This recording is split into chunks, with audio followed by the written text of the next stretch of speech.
Nos bastidores de Brasília, as histórias que a história não conta. Apresenta Sheila Campos, profissional da voz. História de vida e trajetória profissional. Meu nome é Sheila Campos e ficou até um pouco conhecido porque trabalhei cerca de 30 anos em rádios, 19 anos destes numa rádio pública aqui do Distrito Federal, a Rádio Cultura FM de Brasília. Primeiro apenas apresentando, músicas, anunciando e desanunciando, e depois, com o passar do tempo e ganhando mais experiência, eu cheguei a ser também programadora musical, pesquisadora musical, por consequência, e entrevistadora, produzindo 2 programas bastante escutados, bastante ouvidos aqui no Distrito Federal. Um deles, chamado Esquina 100,9, que divulgava de segunda a sexta-feira, de 10 da manhã a 1 da tarde, exclusivamente música de Brasília, em todos os gêneros e estilos, e também um segundo programa chamado Expertise, que entrevistava estudiosos, artistas, enfim, pessoas para falarem sobre culturas, artes e culturas, outras, que não só a música. Então, num veículo como rádio, nós discutíamos teatro, cinema, cultura hacker, enfim, antiguidade, tradição ocidental e uma série de outras coisas.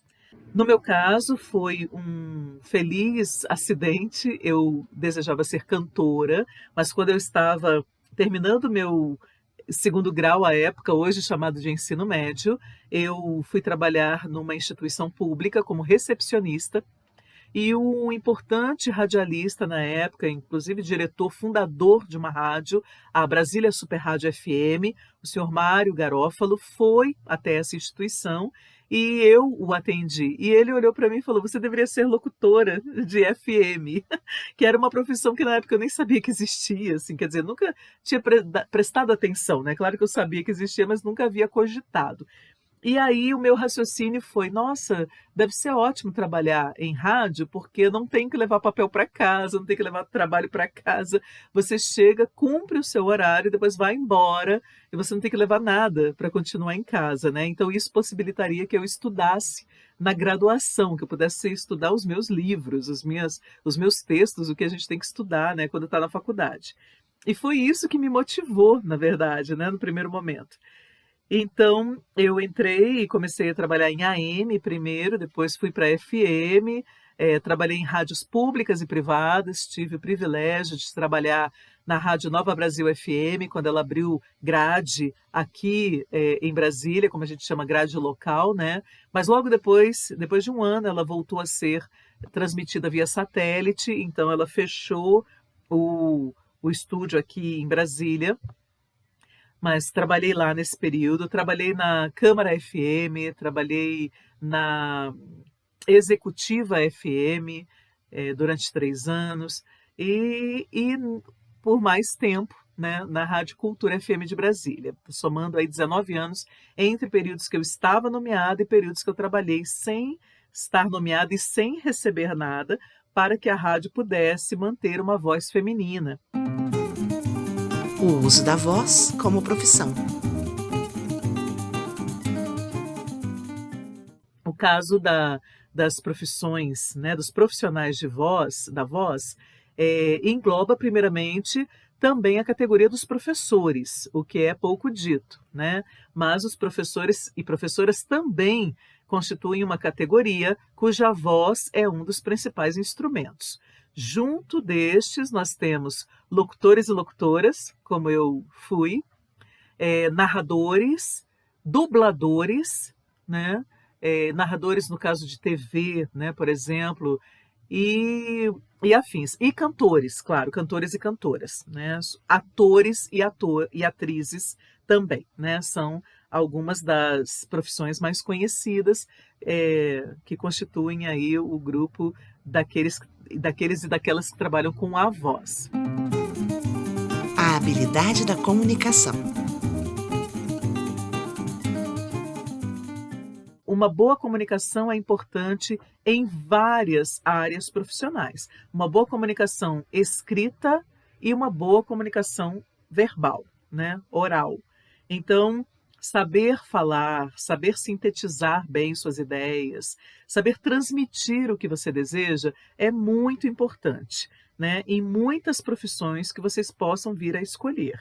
Então, me ajudou muitíssimo nisso, né, em ter uma forma de falar clara, né, inteligível, que não oferecia dificuldades para as outras pessoas, né, entenderem o que eu estava falando, e isso em rádio foi muito importante, foi determinante, né, além do tom de voz, do timbre, né, de ter uma voz agradável. O que muito me ajudou foi ser uma leitora, e eu acho que inclusive estou gravando aqui, né, para que isso incentive vocês.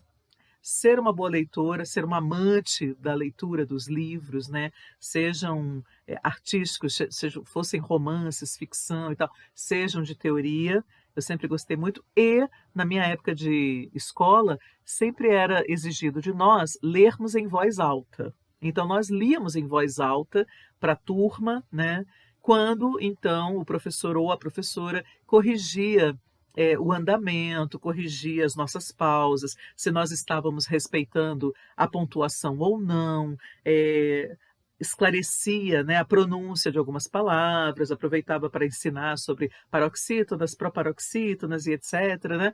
Então, assim, uma série de questões de gramática eram, né, ali corrigidas no momento em que nós fazíamos leituras em voz alta.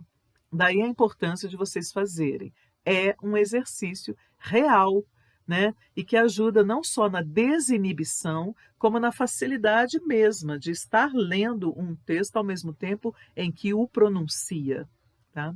Então, eu recomendo que vocês façam esse exercício bem simples, primário, o primeiro deles, além de outros exercícios que eu enviei pela professora Lu, né, por vídeo, uma série de vídeos que vocês podem baixar em seus computadores, em seus celulares, né, assistirem sempre e repetirem em casa esses exercícios, para que vocês se saiam cada vez melhores. Cuidar do aparelho fonador, né, manter limpo, beber muita água, comer uma maçã por dia, pelo menos, para dar uma limpada no aparelho fonador.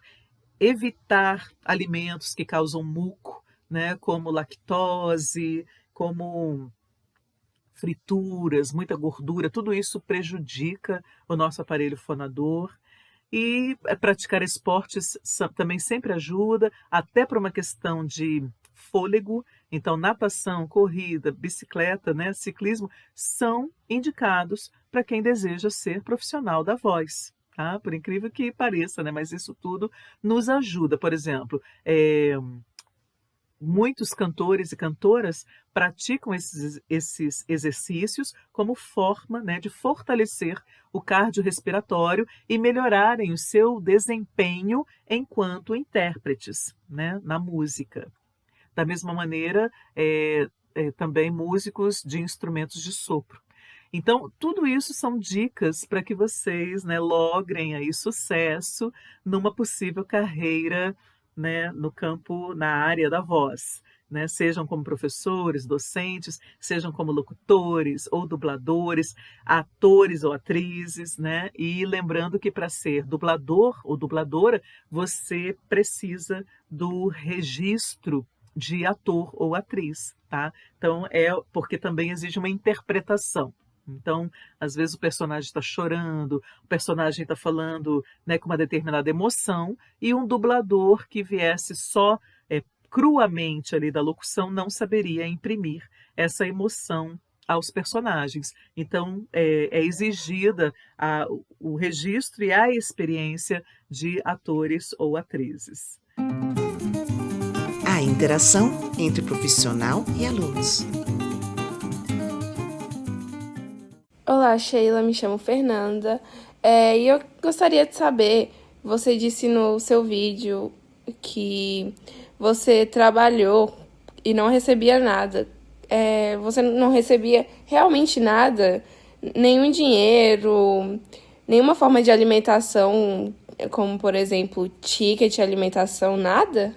Oi, Sheila. Então, a minha pergunta para você é: como que você faz para descender com mais facilidade? Porque isso é o que eu tenho mais dificuldade. Na parte de ascender eu consigo, mas de descender eu tenho mais dificuldade. Eu queria saber como você faz. Como a gente faz uma entonação correta no nosso texto? Porque muitas das vezes a gente faz uma entonação e o texto fica desproporcional. E eu queria saber como que a gente consegue alinhar nosso texto com a nossa entonação. A Giovana me perguntou como fazer a ênfase correta, né, na leitura de um determinado texto. Olha, Giovana, essa questão, o que eu posso te dizer é que ela vai se aprimorando, né, se aperfeiçoando a partir do exercício mesmo, né? Não existe uma maneira rápida, né, imediata de você encontrar as ênfases perfeitas em leituras, né, que se faça, narrações, locuções. Não há uma resposta rápida e fácil. Isso é realmente uma prática, uma expertise, né? Uma percepção que a gente vai adquirindo e vai aprimorando, né? Quanto mais leituras nós vamos fazendo. Então, o importante é que você leia algumas vezes o texto que você tem em mãos, né? O texto pelo qual você está responsável de realizar essa transmissão, né? E você compreenda, né, o mais profundamente possível esse texto.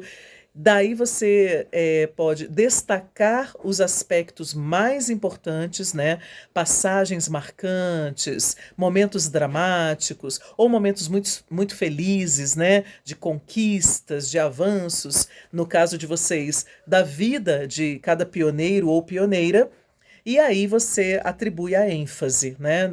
Ao ler, você realmente dá um destaque nessa passagem, nesse trecho, né? Ou nesses trechos. Então, num primeiro momento, o que eu tenho a dizer é isso, e depois, quanto mais você ler em voz alta variados textos, né? De variados gêneros, e ler para outras pessoas, ler em público, participar de saraus, por exemplo, né? É uma forma de você ir exercitando isso junto a outras pessoas.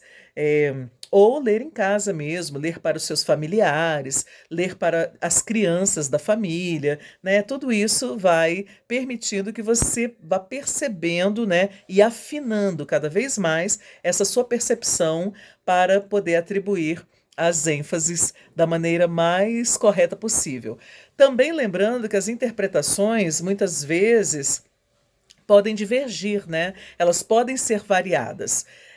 A leitura de um mesmo texto por diferentes pessoas podem ter pontos focais, né? Podem ter trechos que chamem a atenção de cada uma dessas pessoas diferentes, né, momentos diferentes, porque ecoa também junto ao repertório que cada um de nós traz. Então, às vezes, uma determinada passagem lembra a você algo que você mesma viveu, ou que você sabe que alguém viveu. Então, assim, a gente também enfatiza a partir de um ponto muito particular, né? De uma leitura que às vezes é particular, né? Às vezes é muito particular. Isso acontece muito, por exemplo, na literatura, né? Na leitura de romances, na leitura de determinadas obras, né? Elas me tocam por alguns motivos e tocam outras pessoas por motivos diversos, motivos diferentes dos meus. Mas como vocês estão, né, dando publicidade e cuidando da memória de pessoas que existem, né, pessoas reais, pioneiras de Planaltina, você também tem outra opção, que é perguntar à própria pessoa, né, personagem do seu texto, que momentos que ela acha mais importantes, né, o que ela acha mais importante. E aí você dá o destaque na sua leitura. Oi, Sheila, tudo bem contigo? Você tem cara de uma pessoa que tem 3 gatinhos, e se isso for verdade, qual é o nome deles?